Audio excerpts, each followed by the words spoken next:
अवंती छत्तीसगढ़ से। राधे राधे।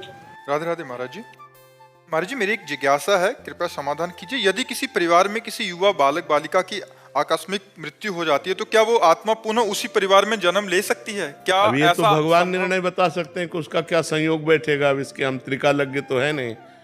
अब वो जीव कहाँ जन्मेगा, ये कोई सिद्धांत नहीं है कि उसी घर में जन्मेगा।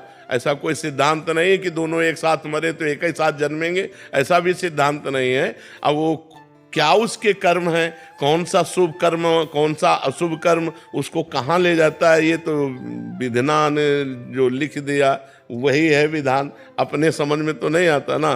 सुनो भरत भावी प्रबल बिलख कहो मुनिनाथ, हानि लाभ जीवन मरण जस अपजस विद्या। तो जो विधना के हाथ में, उसको हम कैसे वर्णन कर सकते हैं कि तुम्हारे घर में वो नौजवान बालिका बालिक पुनः आ जाएंगे, इसका तो हमें ज्ञान है नहीं।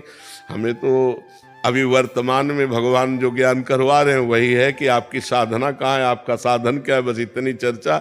ये तो ब्रह्मा जी बता सकते हैं कि वो कहाँ जन्मेगा। एक क्वेश्चन मेरे अभी हृदय में आया। मैं जब भी, जैसे मैं तो साधना माई की करता हूँ, जैसे मैं वृंदावन में या राम अयोध्या में जाता हूँ तो मुझे कुछ ऐसी एनर्जी, ऐसा कुछ है ऐसा है। तो वो ऐसा भक्ति साधना का ये क्या? हाँ, हृदय जितना पवित्र होता है ना उतने वो पकड़ता है। तो अभी मेरे को जो है वो जो अनुभूति हो रही। हाँ, जो वातावरण है ना, तो जैसा जैसा हृदय पवित्र होता है वैसा वैसा पकड़ता है, वैसे आनंद की अनुभूति होती है, वैसे दिव्यता की अनुभूति होने लगती है। अब वृंदावन धाम है, जनसाधारण आते हैं तो उनको एक बाजार जैसा, शहर जैसा दिखाई देता है। भक्त आते हैं तो जिस कोटि की भक्ति होती है उस कोटि का हृदय उनका उफान मारता है, आनंद मारता है। आनंद वही आके फिर हमारे को साधना और भक्ति दोनों जो है मैच करती है। बिल्कुल। फिर वो शरीर को थोड़ा सा कष्ट जी। चलो ये लगता है कि हो क्या रहा है। अभी मैं ये सोच रहा हूँ, माई का तो मैं सुबह कर लिया भजन, ये अभी क्या हो रहा है। ये आनंद का। तो मैंने ये कई बार मैंने पूछा तो कहा, कई संतों ने कहा कि भक्ति की जगह आके साधना करना, साधना की जगह भक्ति करना। यहाँ भगवान जो है राधा रानी का स्थान है, कृष्ण जी का स्थान है। अब यहाँ पे आप आके फट सुहा करेंगे तो वो तो नहीं है। अगर यहाँ कुछ ना करेंगे, यहाँ आप कुछ भी ना करेंगे तो भी आपको अनुभव होगा, क्योंकि ये करने की भूमि नहीं है, ये होने की भूमि है। आप यहाँ आनंद में भगवान का भजन करते हैं, चाहे जो देखो, चाहे दुर्गा कहो, चाहे काली कहो, चाहे जो भी नाम लो, वो भगवान ही तो बने हुए हैं। एक सच्चिदानंद तत्व ही विविध रूपों में है, दो तत्व तो है नहीं, वही एक है, अनेक रूप धारण किए। तो ये धाम है। अगर आप भगवान का धाम के भाव में ना देखें तो आद्या शक्ति कात्यायनी की सिद्ध पीठ है। ये आद्या शक्ति कात्यायनी की सिद्ध पीठ है वृंदावन। यहाँ कात्यायनी की उपासना करके और श्री गोविंद को पति रूप में ब्रज गोपियों ने प्राप्त है। ये सिद्ध पीठ है, हमारे है वृंदावन में कात्यायनी पीठ है। तो यहाँ तो जो परमाणु चाहो वो परमाणु व्याप्त है। शिवो हम के चाहो शिवो, हम के दास हो, हम के चाहो दास हो, हम के, यहाँ सब परमाणु व्याप्त है। धाम है ना पूरा टोटल, यहाँ पावर ही पावर है। जो पावर वाला आता है उसको अपना पावर, जो जैसा आनंद लेना चाहे वैसे आनंद के लिए। महाराज जी, क्या अयोध्या में जाता हूँ तो अक्सर ये महसूस होता है। अभी मैं उड़ रहा था ये। शशि प्रभा जी छत्तीसगढ़ से। राधे राधे महाराज जी, आपके चरणों में कोटि कोटि प्रणाम। महाराज जी, मेरे मन में एक प्रश्न है कि वो हर पल व्यथित करता रहता है। किसी भी कार्य को आरंभ करने से पूर्व मेरे मन में नकारात्मक विचारों का आगमन हो जाता है। प्रत्येक वस्तु कार्य को लेकर संशय और असफलता का भय मुझे घेर लेता है, जैसे कि ये कार्य मुझसे नहीं होगा अथवा मुझे सफलता नहीं मिलेगी। ये नकारात्मक विचारों का भाव प्रतिबंध बढ़ता रहता है। ये तब तक बना रहेगा जब तक भगवान का आश्रय नहीं होगा। किसका प्रश्न है? हाँ, जब तक भगवान का आश्रय नहीं होगा तब तक ये बना रहेगा। अगर वहीं ये बात लगा दो कि मेरे में तो बल नहीं लेकिन मेरे भगवान मुझे बल देंगे, मुझे तो सफलता हो सकता है ना मिलती, लेकिन मेरे भगवान मेरे साथ है तो मुझे अवश्य सफलता मिलेगी। जब हम भगवान को बीच में रख लेते हैं, देखो हनुमान जी लंका में प्रवेश कर रहे हैं तो कैसे प्रवेश कर रहे हैं? प्रवेश नगर की जय सबका जा, हृदय राखी कौशलपुर राजा। हृदय में भगवान श्री राम का ध्यान है और काम करने के लिए लंका में प्रवेश कर रहे हैं। तो अगर हम भगवान का स्मरण करते हुए, भगवान का ध्यान करते हुए कोई भी कार्य करेंगे तो निश्चित मुझे सफलता मिलेगी। हमारे नकारात्मक भाव पॉजिटिव भाव में बदलेंगे, सकारात्मक भाव में बदलेंगे यदि हम नाम जप करेंगे और भगवान का आश्रय लेंगे।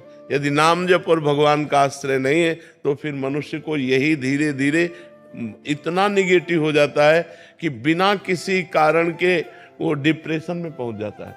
ये नकारात्मक सोच ऐसी भयावह पैदा करती चली जाती है कि वो डिप्रेशन में पहुंच जाता है। ये नकारात्मक सोच अच्छी नहीं है, ये भयावह वृत्ति अच्छी नहीं है, संशय वृत्ति अच्छी नहीं है।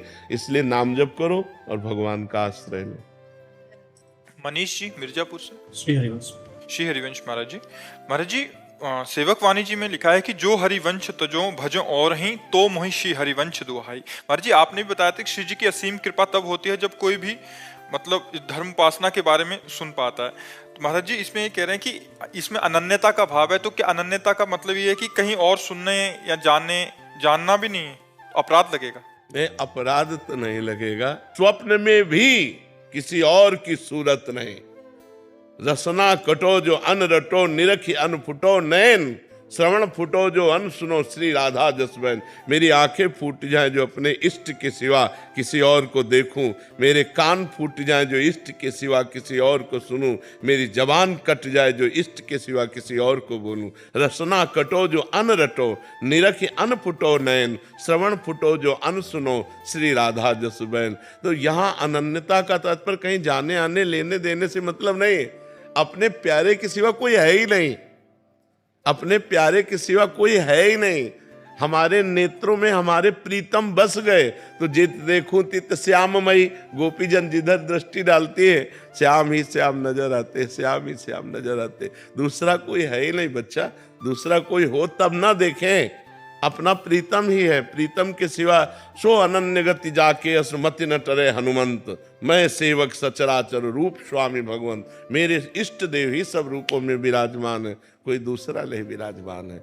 दूसरा हो तब ना देखे ना। आज अनन्यता कैसे आई?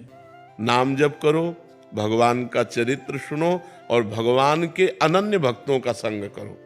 प्रेम, अनन्यता, भक्ति ये तभी आती है जब भगवान के भक्तों का संग हो। भक्त संग के बिना ये रंग नहीं चढ़ता है। मत कीरति गति भूति भलाई, जब जेह जतन जहां जेह पाई, सो जानो सत्संग प्रभाऊ, लोकों वेद न आनो पाओ। कोई और उपाय है ही नहीं। बिना भगवत प्रेमी महात्माओं के संग के भगवान में अनन्य प्रेम होता ही नहीं है। भजन न होई संग बिनु, और भजन बिना नहीं प्रेम, छिन्हू भजन न छाड़िए, धरिए या ध्रुव नेम। बिना भजन भजनानंदी संतों के नहीं हो सकता, और बिना भजन के प्रेम नहीं हो सकता, और बिना प्रेम के भगवत साक्षात्कार नहीं हो सकता। मूल है भक्तों का संग। अगर हम भक्तों का संग करते रहें, सत्संग सुनते रहें, भगवान के पावन चरित्र सुनते रहें, भगवान का नाम जप करते रहें, तो भगवान में अनन्यता आ जाएगी। और अनन्यता आ गई तो जन्म जन्म के मल का नाश होकर भगवत प्राप्ति निश्चित हो जाएगी। भगवान अनन्यता देखते हैं। अनन्यश्चिन्तयन्तो माम अनन्य चेता सततम। अनन्यता की भगवान ने मांग की है। हम पे तो कृपा हो गई है वृंदावन। बिल्कुल, हाँ बिल्कुल कृपा है, ऐसा ही स्वीकार करना चाहिए। अब खूब नाम जप करना चाहिए, भगवान के चरित्र सुनो।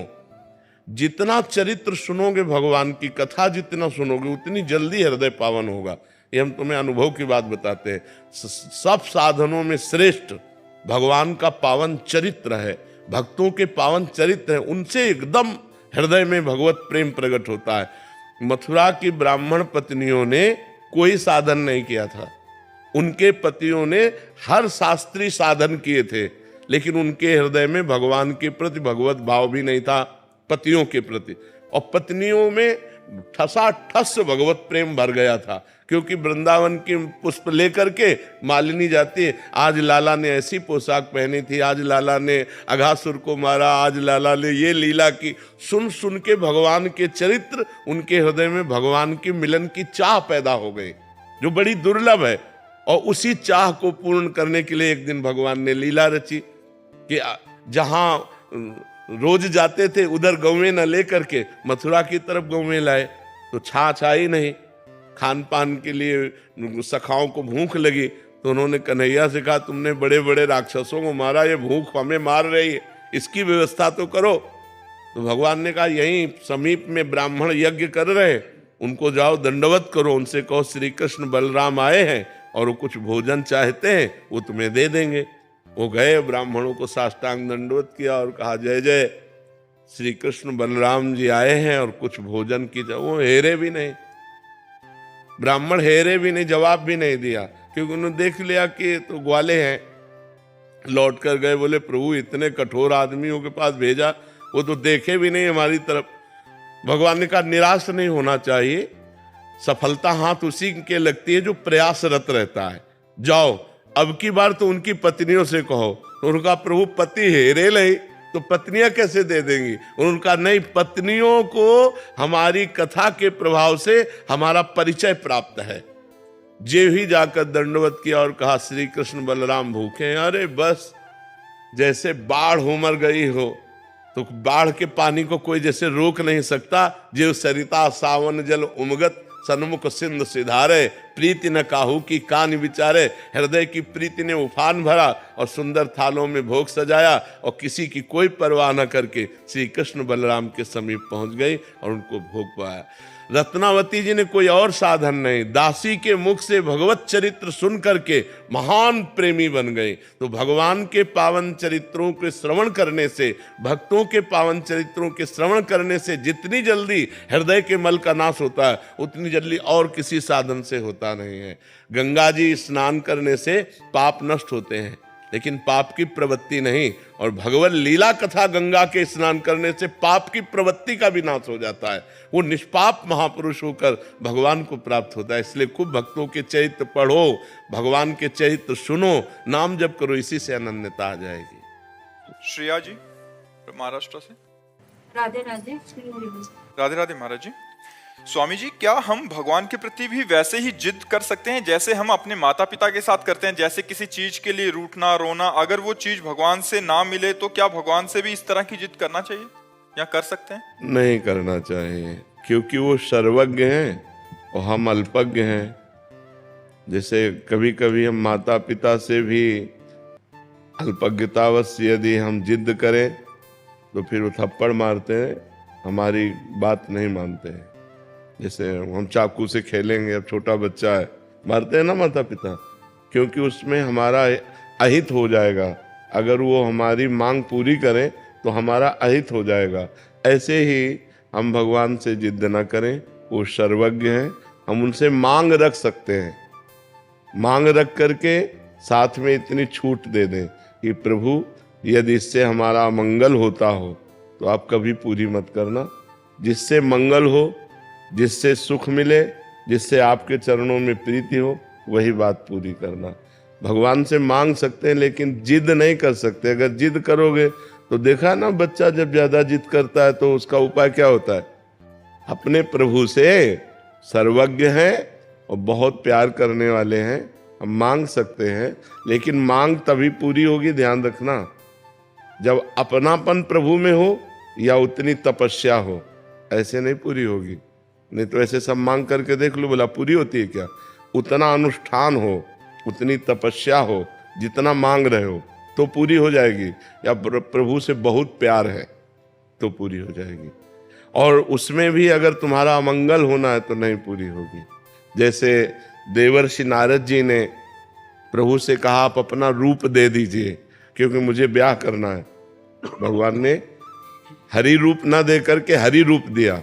हरि बंदर को भी कहते हैं, और उन्होंने हरि रूप भगवान का मांगा था। मरकट बदन भयंकर देहि, तो वो राजकुमारी देखते ही डर गई, जयमाला की तो बात जाने दो। तो नारद जी को कहीं ब्याह करके माया में फंस ना जाए, इससे बचाने के लिए भगवान ने उनकी मांगी हुई वस्तु पूरी नहीं की।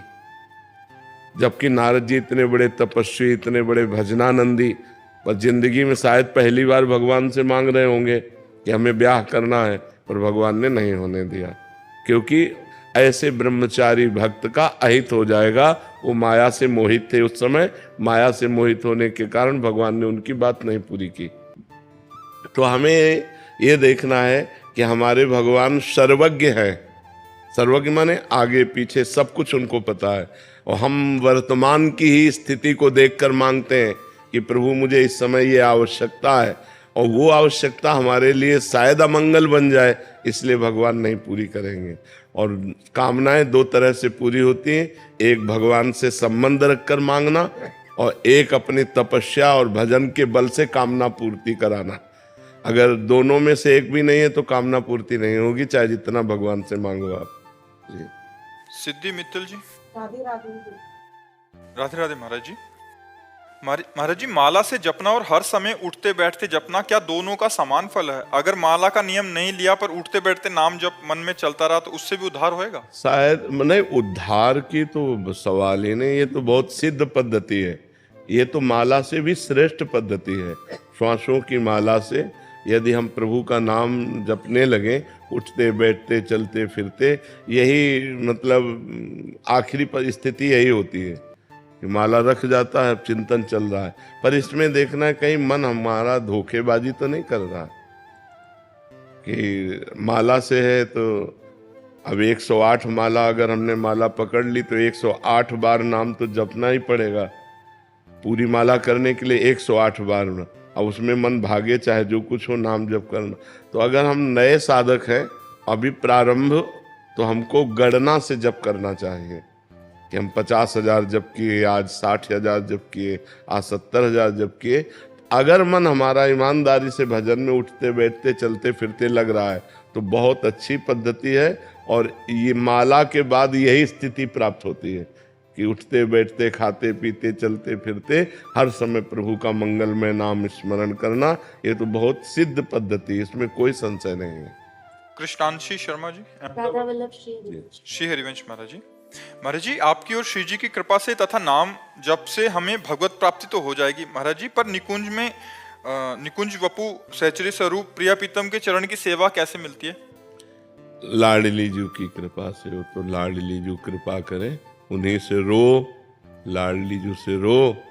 तो वैसे कैसे पापी क्यों न हो, हरिवंश नाम जो ले, अलक लड़ैती रीझ के महल खवासी दे।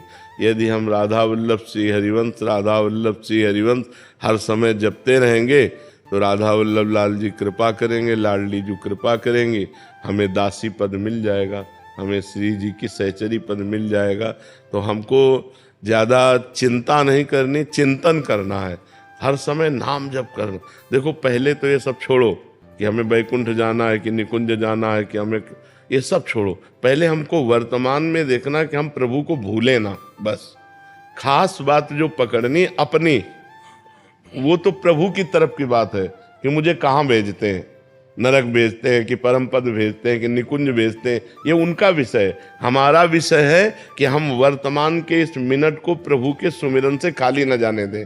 राधा वल्लभ, राधा वल्लभ, राधा वल्लभ श्री हरिवंश, राधा राधा राधा राधा। तो निश्चित जहाँ प्रभु तुम्हारी भावना देखेंगे वहीं पहुँचा देंगे। तुम्हारी भावना में निकुंज में जाऊं, निकुंज में पहुंचा दें। तुम्हारी भावना गोलोक धाम जाऊं, गोलोक में, वैकुंठ धाम जाऊं, वैकुंठ। वो अंदर जानने वाले हैं ना, जो इच्छा करी हो मन माही, हरि प्रसाद कछु दुर्लभ नाही। बस जरूरत है हमें भजन की। वर्तमान का समय हमारा भूत भविष्य के चिंतन में ना जाए, वर्तमान का समय हमारा भगवत चिंतन में जाए, यही हमारी सबसे बड़ी बात रहेगी। हमको आगे की कुछ नहीं सोचना, पीछे जो हो गया कुछ नहीं सोचना, वर्तमान को संभालना है। वर्तमान में राधा राधा बोला तो पीछे जो भूत है वो पवित्र हो गया, जिसमें हमारे पाप हुए, और भविष्य है वो मंगलमय हो जाएगा। वर्तमान को हमें संभालना है, हमें भूत भविष्य की चिंता नहीं करनी कि हमें निकुंज जाना है कि नहीं जाना है, वो श्री जी जाने। हमारा कर्तव्य है श्री जी को भूले ना, हर समय उनका नाम सुमिरन करते रहे। प्रभा गग्गर जी। राधे राधे। राधे राधे महाराज जी, आपके चरणों में कोटि कोटि प्रणाम। महाराज जी, जब हम जनहित में निस्वार्थ भाव से समाज के लिए कुछ करना चाहते हैं, उसमें भी बहुत अड़चने आती हैं महाराज जी, ऐसी परिस्थिति में क्या करना चाहिए? अड़चने नहीं आती हैं, हमारी चाहत को विक्षेप पहुंचता है। अगर हम निष्काम भाव से किसी की सेवा करें तो अड़चन नाम की चीज नहीं। हमें बताओ, अड़चन तब आती है जब अंदर से हमारे कामना होती है, हम आपको पानी पिलावें और आप हमको थैंक यू बोलें। अगर इतनी चाहत है तो आपका परोपकार नहीं हुआ और आपको परोपकार करने में विक्षेप लगेगा। अगर आपकी ये बात है कि नेकी कर दरिया में डाल, मुझे आपसे कोई मतलब नहीं है, मैं केवल भगवान की आज्ञा से आपका परोपकार करता हूँ, बस कोई मतलब नहीं, हमें कोई विक्षेप ही नहीं पड़ेगा, कोई विक्षेप नहीं पड़ेगा। आप हमें बताओ इसमें क्या विक्षेप पड़ेगा? विक्षेप तब पड़ता है जब परोपकार करने के बाद हम उसका चेहरा देखते हैं और ये चाहते हैं कि थोड़ा तो कृतज्ञता प्रकट करें, और जब वो नहीं करता और ऊपर से बुराई कर देता है तब हमको बुरा लगता है कि हम तो इसके साथ भलाई किया और ये हमारी बुराई कर रहा है। नहीं, ये सही परोपकार नहीं हुआ। परोपकार का मतलब है कि हमने तुम्हारे साथ किया, अब तुम्हें जो मनावे हमारे साथ करो, उससे हमें कोई मतलब नहीं। हमें तुमसे हिसाब नहीं लेना, हमें भगवान से हिसाब लेना है। परोपकार करके भगवान से हिसाब लेना तो हमें कोई परेशानी नहीं। परोपकार करने पर हमें कभी परेशानी नहीं हो सकती। क्यों? सही है। हाँ, ठीक।